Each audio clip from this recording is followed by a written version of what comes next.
You're listening to GotTechED, the podcast with your hosts, Eric Geis and Nick Johnson.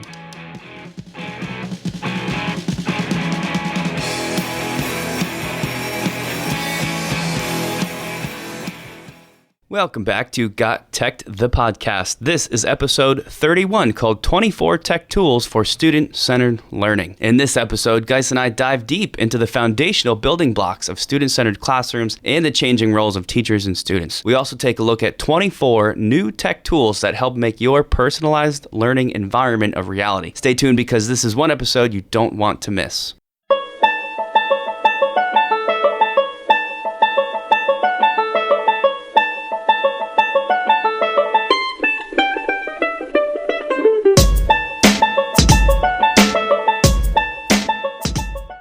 Well, we're back for episode 31. How's it going, Nick? It's going really good. We're back from spring break. It's always kind of like a fresh start, a lot of energy to help finish out the rest of the year. So I'm doing well. How are you doing? I'm doing great. We were supposed to have a guest on today. We weren't able to link up, but we're going to bring that guest on in a couple weeks. I'm excited about that. But today, I think we have a great episode lined up for everybody. Yeah, it's exciting because I know for me, I've been noticing that there's sort of like this umbrella theme over all of our most recent episodes, and we're sort of just jumping from rock to rock, as it were, underneath this umbrella. But we thought it would be good to kind of bring all of these things into one place and do one episode that kind of really dives deeply and puts all of our sort of central themes under this one giant topic, and that is, of course, student-centered learning. We really want to take the full episode and sort of dive deeply and cover that start to finish. We're going to look at sort of exactly what it is, the roles of the students and the teacher in this new changing landscape, and just sort of weigh some of the benefits, which we think are many, and maybe also, I don't want to call it the downsides, but definitely some of the challenges that a teacher is going to face when you sort of approach this student-centered learning standpoint. So that's what we're sort of looking to do here in episode 31.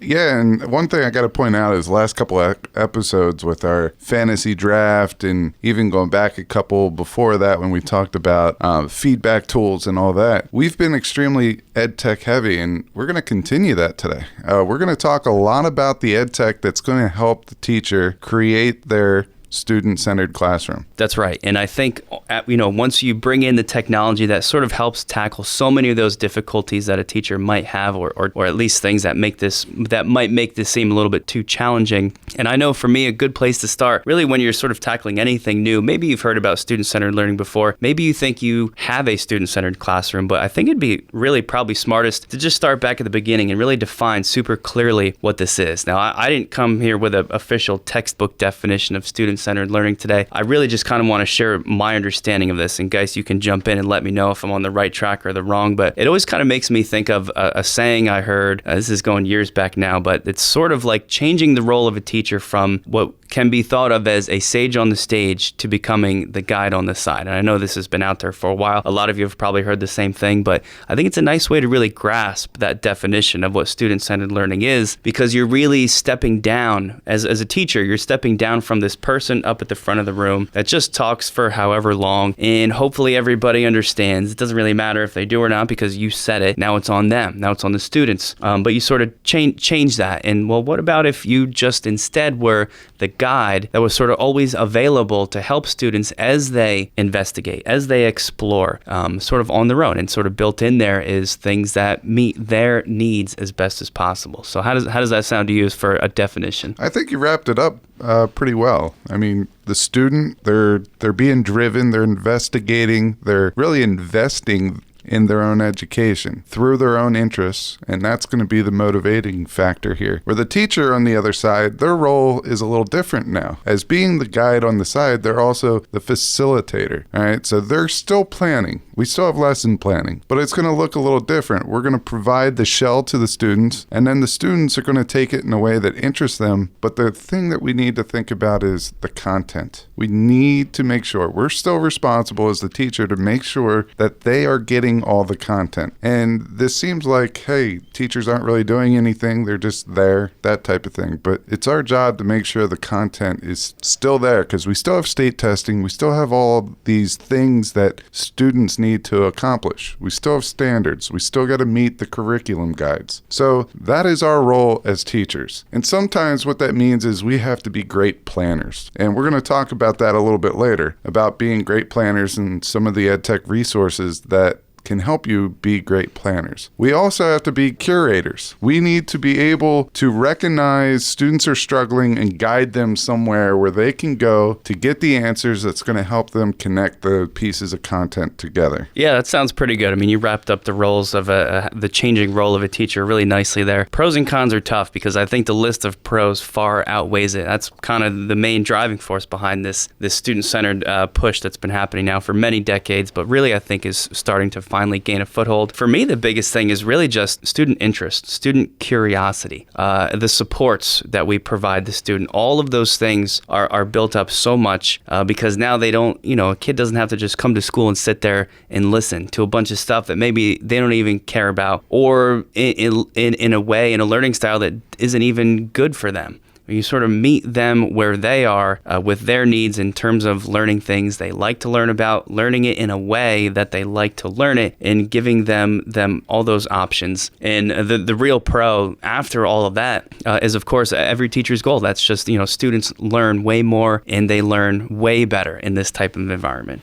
Yeah, I would agree. And the thing that you said there's a lot more pros and cons, I would hope so. Because if this is a new way of teaching, why would we want to go to something that has more cons than what our traditional teaching was like? Right. So maybe we need to talk about traditional versus student-centered real quick. When I think of a traditional learning classroom, I think of the teacher up there, and they give information to the students and hope that they harness that information. And the only times that they really get to see whether the student knows it or not are on assessments, whether it's a quiz or a test. There might be some projects in there. But think of our special ed students in this case. Say I am a boy in a algebra class. Or a girl, it doesn't matter. But I'm in an algebra class or any math class and there's numbers and formulas and I'm dyslexic. Okay, so the teacher is going over the proper ways to do math problems. The teacher has no clue if I can do a math problem or if I'm getting confused by the different arrangements of numbers or formulas. However, in student-centered learning, since the student is guiding their learning, there are ways for you to meet up with a group of students or individual students throughout the lesson. And I think that's a huge pro. And it also makes things a little bit more fair. I know that you have a pretty good example of the whole kind of equal playing field within student-centered learning. Yeah, well, it's a lot of the times one of the arguments teachers will have against this sort of a thing is that besides the fact that it seems like it can be a lot of work to develop this, which it definitely can be, people will say that it's not fair to build in extra supports for some students while different students maybe don't get those supports. But it always kind of makes me think of, it's actually just an image I saw years ago, and it's three students of different heights, and they're all trying to look over a fence. And the saying that goes along with it is that fair isn't always equal, because if you're trying to help those students to see over the top of the fence to what's on the other side, and you give them, say, a box to stand on, and the box that you give them is of equal size, then the tallest kid can see over the fence to what's on the other side, but the shortest kid can't. And that's equal doesn't have to mean fair, because that equal box doesn't fairly allow them to see what's on the other side. So as a teacher, you kind of have to take that same approach to the content you're trying to get the kids to learn. Just giving all students the exact same thing, you may only be helping a small section of your class, and that's definitely not fair. So we want to try and give each student a size box that actually lets them see over, and it's not equal. You're not giving all kids the same thing, but it is fair because you're giving all of them a chance to access that content. So that's really what we're trying to do here in terms of fairness, and it's one of the other gigantic pros as far as student-centered learning goes. So really the only con, there's two that I could think of, and one is the public vision of student-centered learning. And I kind of briefly touched on this earlier, but here's the thing. Even when I was in school, student-centered learning wasn't the norm. No, it was not. Traditional teaching. And for a lot of parents, that is what education is, that traditional style of teaching. So I guess the biggest con that I could think of is the fact that you switch to student-centered learning, you might get some parent or public community pushback. And I could tell you I experienced this firsthand. It wasn't terrible, but I did experience this firsthand when I went to a flipped classroom 7-8 years ago. I did get some pushback there, but by educating parents, by having an open door policy, by communicating with the parents, hey, this is what we're doing, this is how this works, talk to your kids, see what they think about it. By doing that, it really kind of took all of those questions away and, became the norm in my classroom, at least. Yeah, I kind of saw a similar thing, but I think once you explain, like you said, explain it to parents, also explain it to the kids, let them know why you're doing what you're doing. They really get it, and they respond to it super well. In just the last couple years, nights like back to school night, right, where you sit down with all the parents, I always kind of let them know that my classroom may look a little different, and just very recently, I've started noticing that they sort of already either know what it is, and if they don't know what student-centered learning is, they immediately kind of latch onto, wow, that sounds awesome, because I think people are sort of starting to switch and realize that maybe things can be done a different way or a better way. I actually also want to bring up one other, I hate to call this a con, but I think it deserves to be mentioned because I think it's one of the things that holds a lot of teachers back, and that is the amount of work that this can take. Because it actually is easier, I think, for a teacher to run a teacher-centered classroom, because then all you have to do is plan out what you're going to say and how you're going to say it, and you just stand up there and you say it, and then you hope that it works for everybody, but kind of whatever. We'll see how the test goes. But now you actually have to think about, well, what might these students need? What might these students need? And what might this other group of students need? And build in things for all of them. And that does take a fair amount of upfront work, and that can seem daunting. But like we said at the beginning of this, it should be a slow burn. You start small, you build in what you can when you can, and eventually figure out what ways work for you, how to accomplish this quickly, and really just sort of set this long-term goal of slowly making this switch to these types of things. Also, we are living in a world where this is becoming more normal. Once you really start looking around, especially online, there's tons and tons and tons of places where you can find things that are already made with these types of supports in mind. So a lot of that work has been done for us already. So the last thing before we get into our ed tech segments of the podcast, let's discuss how classrooms have changed. I mean, we already talked about computer labs going away, one-to-one devices coming in, but also there's something called flexible seating. And this is where our traditional 5 rows of desks go away, and now all of a sudden we have things like Harkness tables, where you think of, well, every time I think of a Harkness table, I think of kind of like the round table, right? With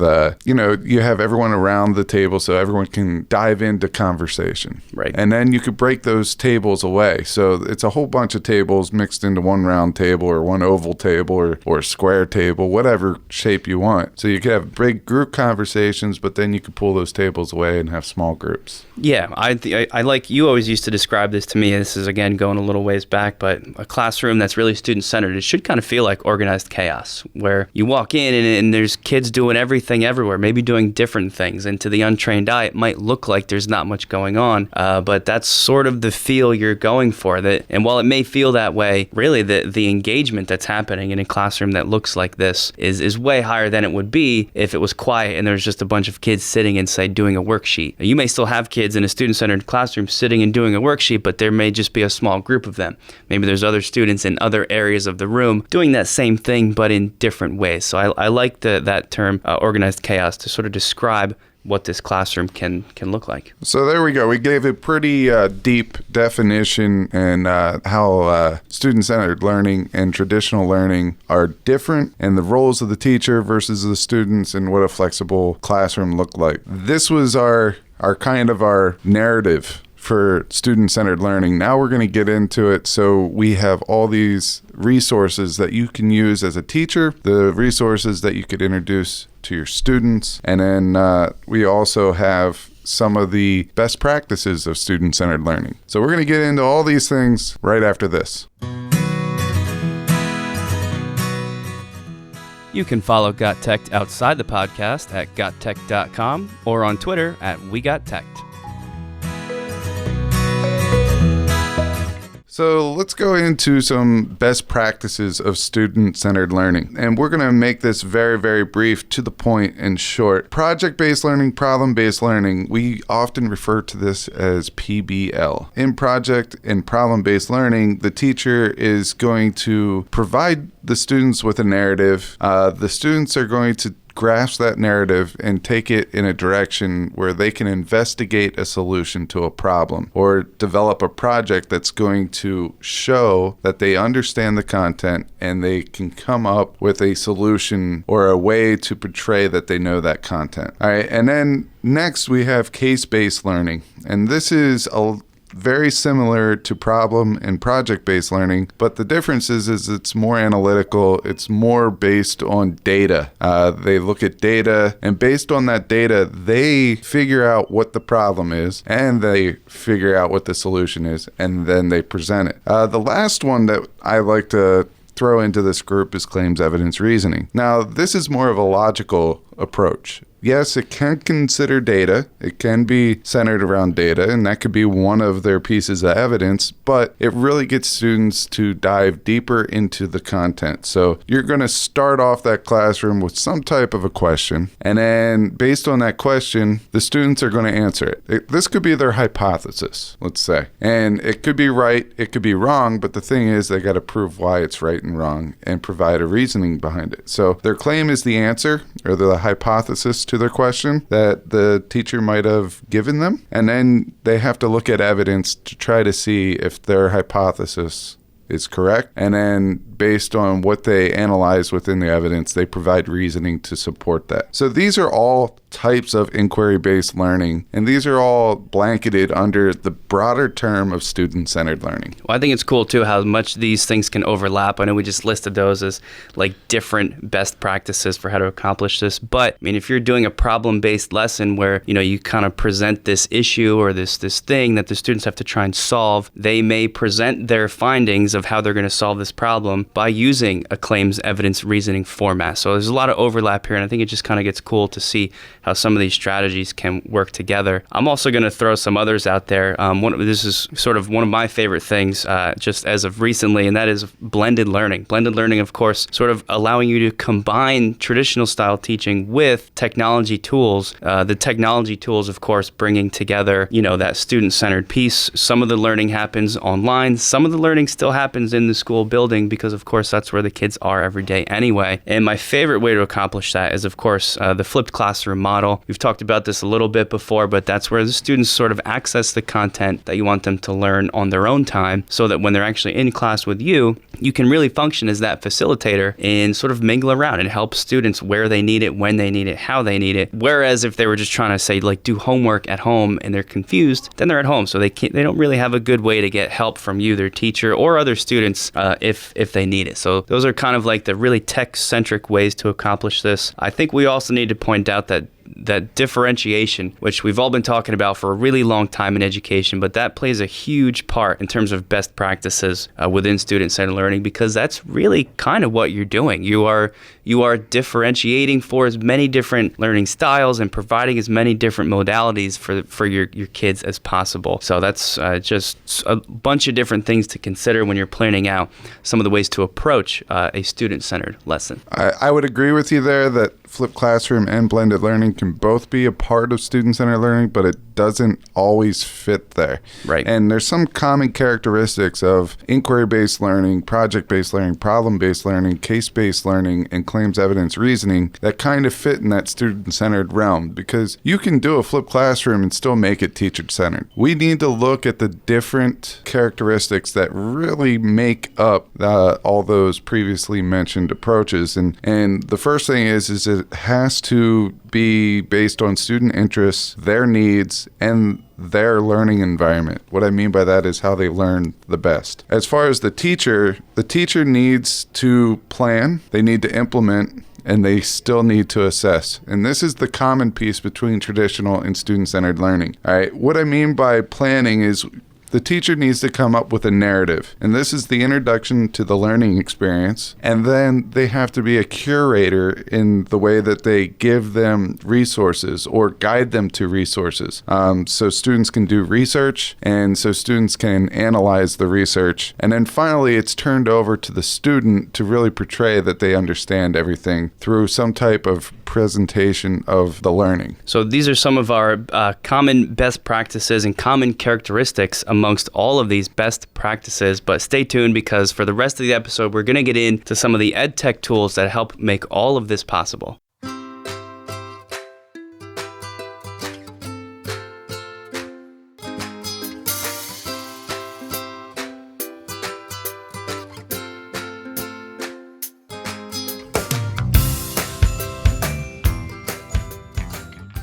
All right, Nick, now it's time for my favorite part of this episode, which is getting into the ed tech. And that's really probably what everybody wants, is just to talk a little bit about the ed tech that goes with student-centered learning. Right. And we tried really hard to make sure we're bringing always, all the time, different things. So we think we've put together some really cool technology resources that teachers could use related to this student-centered environment and how to run that, but hopefully some new and exciting ideas for people too. All right, so we already went over some of the roles of student-centered learning, like being a curator and a facilitator. And these are the two main roles that I think of when I think of student-centered learning. So let's talk about the ed tech programs, or the resources that we can make for our students. So this might just be going into a Google site and making a resource page where students can go and get images, music, sound bites, these types of things. So when they are doing some type of a real-world problem or student-centered learning activity, they could go there and grab pictures, sounds, music for their projects and not have to worry about anything, because these are all going to be common collective. Maybe they'll have to put,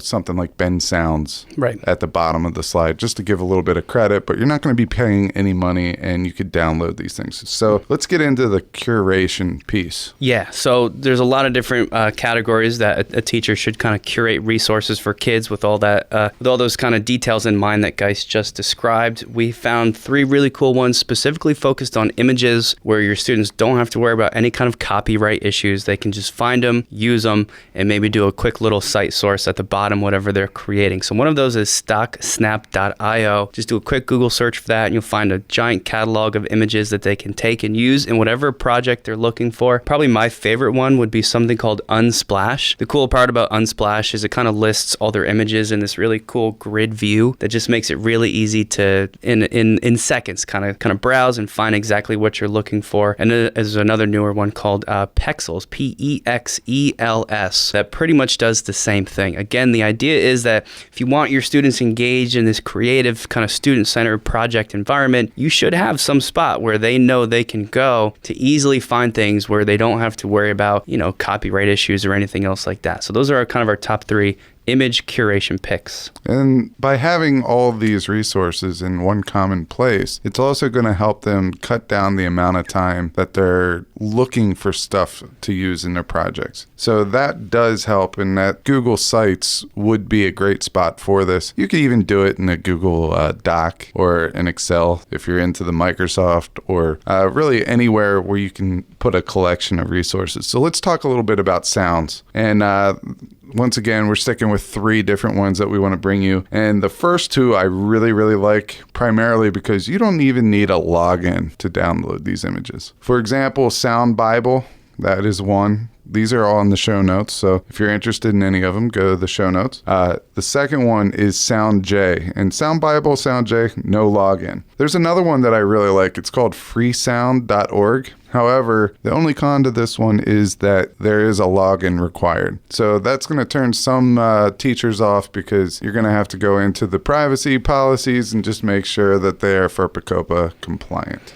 Sort of along those same lines, I found a couple resources that do pretty much also sounds, but more along the lines of music. If you have your kids engaged in any kind of like a podcast project, or maybe they're recording videos. I know that recently I had a class project where they had to do like a stop motion video assignment, and for their creativity aspect, I told them there's no requirement for music, but it really helps bring your stuff to the next level in terms of professionalism. But like you just said, a lot of the big hang-ups that you get during class projects like this is, especially if you're a young kid, 13, 15 years old, how would you know where to find that stuff? Well, yeah, you can Google and find things, but a lot of those are copyrighted. They're actual songs that you have to pay to use. So two sources where you're not going to run into this are Incompetech, incompetent like incompetent, but at the end just sub it out with tech, T-E-C-H. Really great professional sounding music, all sort of categorized so it's easy to navigate and find. And another one that does a similar thing is called Free Soundtrack Music. And of course, for any of these, if you have trouble finding them, just check the show notes where we will put links for all this stuff. So you could also, on this Google site, you could also put templates to stuff, brochures and stuff. There's a lot of this stuff out there. So you could put templates to the project that you want to do if it's a claims evidence reasoning. There could be a place where it's going to direct students to go through the steps of making an ethical justification. That's another template that you could put there. Some of our Venn diagrams and our graph templates and all that stuff can all be in this resource plot. So let's shift a little bit. And one of the major differences between traditional and student-centered learning is the fact that the teacher becomes the facilitator of learning. That doesn't mean that the teacher is not planning anything out. You have to be more organized, and that's why we went over the resources. But we also have to be the facilitator of learning, which means we need to make sure that we know where the student's mastery level is currently at. So the way that we do that is by doing different formative assessments. Whether you are doing some type of a Google Doc or Google Forms quiz or Google Slides, maybe a personal reflection, you could do that. But we're going to talk about 5 different assessment tools. And some of these assessment tools are well known, some of these aren't as well known. So the first one, we could probably just say it and move on, and that's Kahoot. Kahoot's been around for a little bit. Right. Everybody knows, most teachers know Kahoot at this point. So it's just a quiz game show where they get to answer multiple choice questions. They compete against other people in the classroom. There's a scoreboard. The pro is that students love it. The con is that you get points for quickness. So a lot of times I find that students just guess. But I will tell you a strategy that will help you help them. And that is you're able to get data from each one of these quizzes. So tell them, whichever ones that you get wrong, they have to go find the correct answer and they have to explain why they didn't get it right or what the misconception was, or if they were deciding between 2 choices and they thought it was this one. And that's going to make them take their time a little bit. And you can set how much time the question stays up on the screen for. So that is an easy way around it. I've done that a couple times, and kids, they just take their time on it. That's a great idea because I'm the classic student, whereas as soon as you introduce that time element, even if I know the answer, just because I feel like I'm being rushed, it kind of escapes me. So it could definitely lead to guessing on their part, but that's a great way around it. Another one, though, that kind of would take away that element. So you do lose the game-like experience with this, which I think, for there's a lot of benefits to that, but then you lose that sort of rushed timepiece, which maybe is a positive side to this. Is called quizzes, Q-U-I-Z-I-Z-Z, quizzes.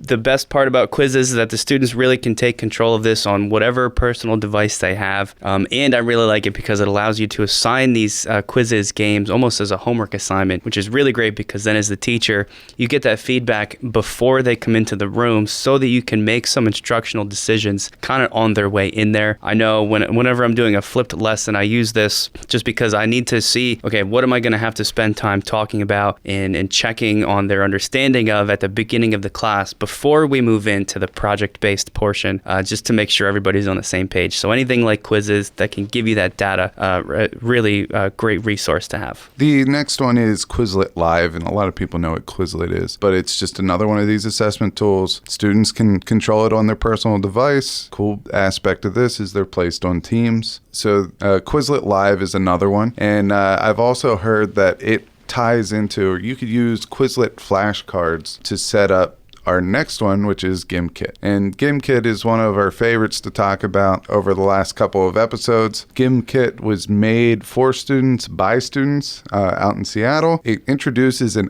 extra layer of gamification by having in-game power-ups. What I mean by that is that every correct question or correct answer they get for each of the questions, they get awarded an in-game currency, and they're able to use that in-game currency to buy power-ups. Like the next question will allow you to earn 3 times as many in-game currency dollars than a typical question would. So I love that aspect, and it makes kind of GimKit my favorite one for this. Before we leave this particular segment, I also just want to quickly mention Quizalize, which has one benefit which is key for me, because I always want to make sure that I can assign resources to students like directly based on a question they answered, usually incorrectly. Whereas if you choose option A, or if you got this question wrong, I know that you specifically need help with this concept, so you can build in a response to that directs them to a very specific resource, and I think that's amazing.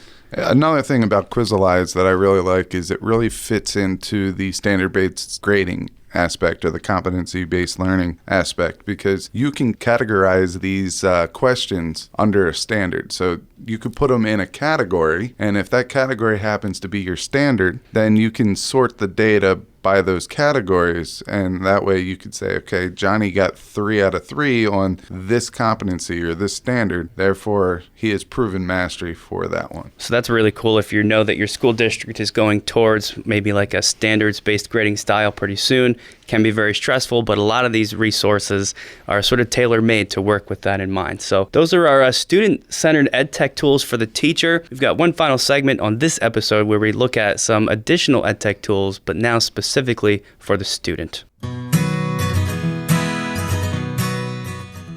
You can follow GotTechED outside the podcast at gottech.com or on Twitter at WeGotTechED. All right, so we talked about some facilitation and curation things for the teachers. So now let's take our shift and our focus over to the student. So we just talked about formative assessments. Well, now we got to hop over to summative assessments and student-centered learning. So the first way that we could talk about, and we could just let this one out of the bag, we have PowerPoint for Microsoft users, and we have Google Slides for Google users. But there are these upgrades, these enhancements. All right, for Google, we call them extensions.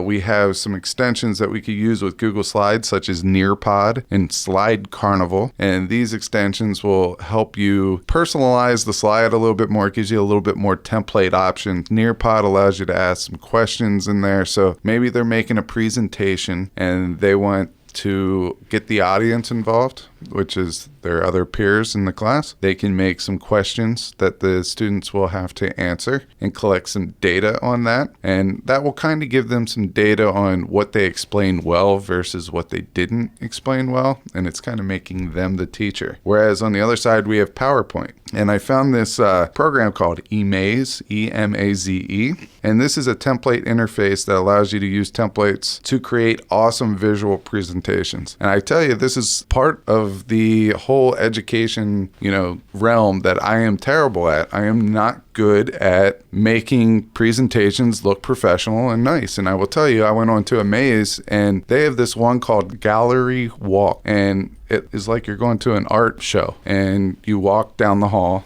and there's the first picture. And then once you're done with that one, you go out the door and make a left, and there's your second picture. They take you on this gallery walk, and it's really cool. So I would highly recommend exploring eMaze if you use PowerPoint, and exploring Nearpod and Slide Carnival. What I'm saying here is just give them the option to use it. Show them a how-to video, which is already on YouTube. It's not going to take you any time really other than to search YouTube, and just put it out there. Teach your students how to use tech. Don't teach them how to use PowerPoint. Don't teach them how to use Google Slides, because when they're out in the real world, it's probably going to change again. I mean, we've gone through several variations of Google Slides already. There's been several updates. We've gone through several generations of PowerPoint. We just need to make them technical users and problem solvers. Right. You need them to be, like you just said, problem solvers. So that's what you got to train them on. I got to mention, though, as you were going through some of those PowerPoint things, which eMaze sounds really cool, and I'm definitely going to check that out. It's reminded me me is something that I think I brought up before, but it's called Microsoft Sway. And Microsoft Sway is kind of like a spin-off from PowerPoint, but it's really exactly what we're talking about in this segment, which is ways that students can show their mastery in this presentation format. It's undefinable in any sort of historical context in terms of, well, is it a presentation or is it a document? It's kind of both. Microsoft describes it as newsletters, presentations, and documentation. Really, to me, the things, I'll just call them things, that Sway lets you create, they look most like websites.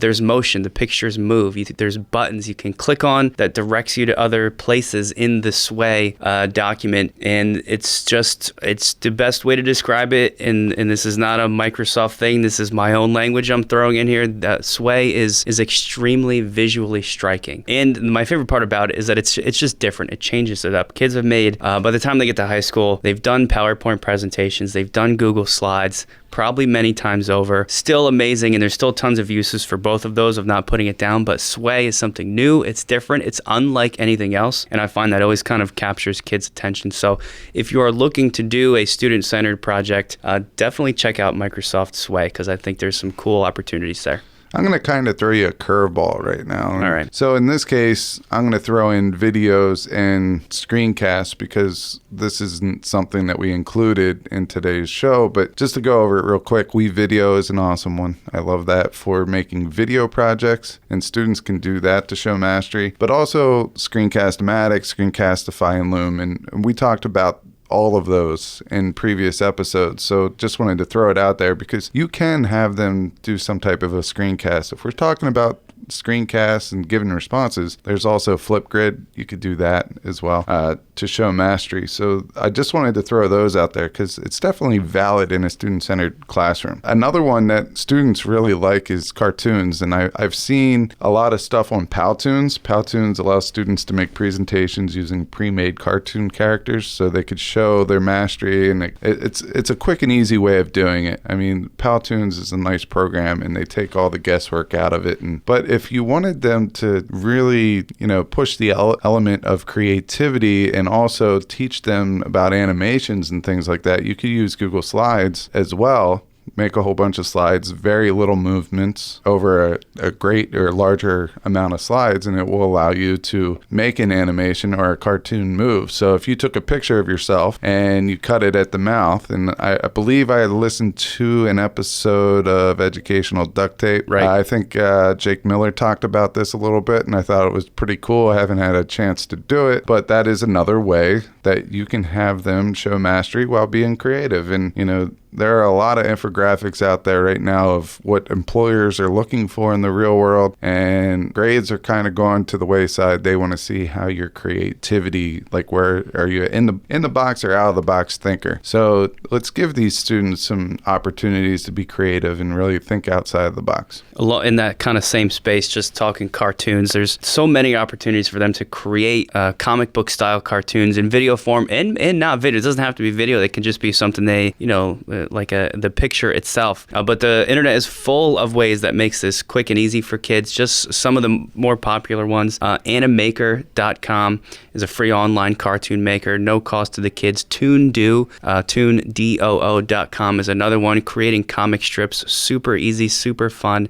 Movely, Moovly, actually is another thing you can use to make actually moving cartoon images, all doing kind of the same thing as Powtoons that you mentioned, guys. But again, the more you can change it up, give these kids some different avenues to explore their creativity, just teaches them a lot more and keeps it interesting for everybody.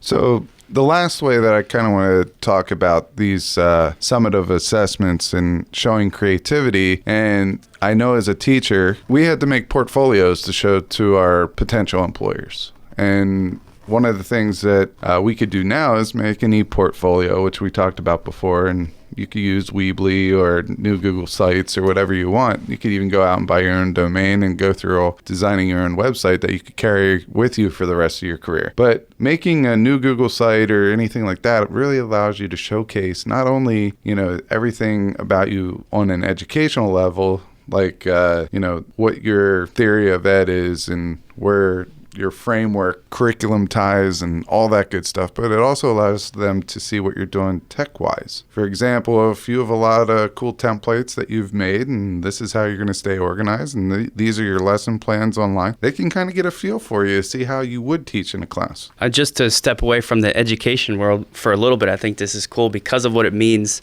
for professionals as well. My wife and I just went through this. She was applying for a new job, and you make the traditional resume, you print it out. It's pretty much the same deal as always, but just because of this world that we're in and the way school is now, when we were making her resume, I suggested, how about we build you a website? We just use Google Sites, the new Google Sites. It looks clean, it looks crisp, it looks professional, and we'll put a QR code on your resume where if the person looking at your resume on paper likes what they see, they decide they want to get some more detailed information about you, they scan it, takes them straight to your website, it looks great, and then you can really feature really whatever you want, like you said. So on our website, we put testimonials from clients that she's had in the past. We put samples of documents. She's a therapist, so we put up different behavior plans that she's created so people could actually scan through them and see the type of work she's able to do. And it was the first thing and she ended up getting the job, but it was the first thing her employer said is, you're the only one that had this tech piece. And they used it. They scanned the QR code and they saw all this stuff. Even if all they know is that you put in the time and effort to go that extra mile, it's just a really powerful thing. And I think it's cool that we're kind of teaching kids all those skills so early, because a lot of them are going to be able to do the same stuff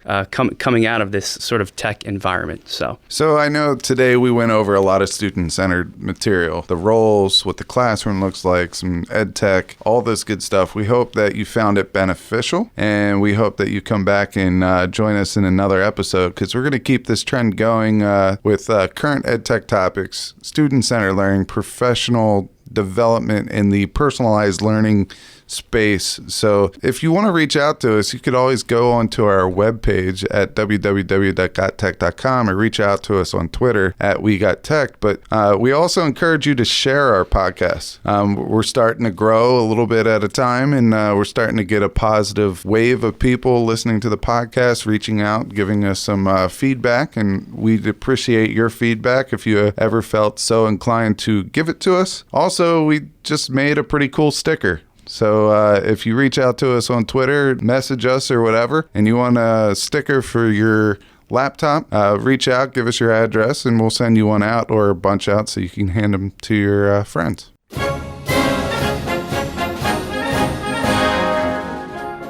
Until next time, you're listening to GotTech the podcast, www.gottech.com, or you can follow us on Twitter at WeGotTech.